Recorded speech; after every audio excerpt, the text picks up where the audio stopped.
नमस्कार। हम सुधीर प्रोग्रामर आइ हाजिर छिए एक अंगिका गीत लेकर। और गीत में बहुत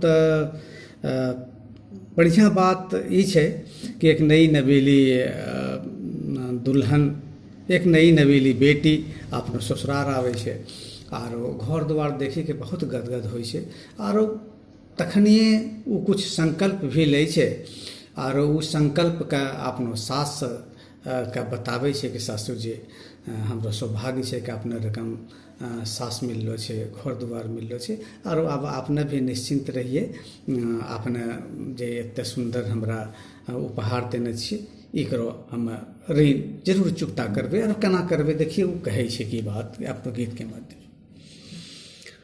तोरो बबुआ जी हमरो छार सासू जी,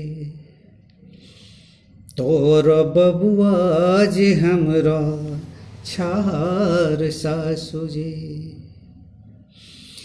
देल है साजन सलोना,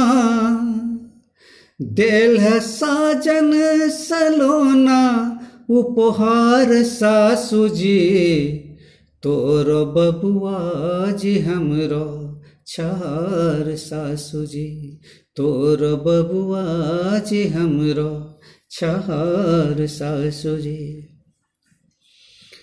बाप पोसी के हमरा बिहल के यहाँ, बाप पोसी के हमरा बिहल के यहाँ, झोपड़ी से महल में भेजल के यहाँ, झोपड़ी से महल में भेजल के यहाँ। काम करबै नहीं करबै अरार सासू जी, काम करबै नहीं करबै अरार सासू जी, तोरो बबुआ जी हमरो छार सासू जी, तोरो बबुआ जी हमरो छार सासू जी। और आगू कहै छै जे रुसली ननद गोतनी बौसबै, छै जे रुसली ननद गोतनी बौसबै, देखी हो माथो मगम कौआ तेल औसबै।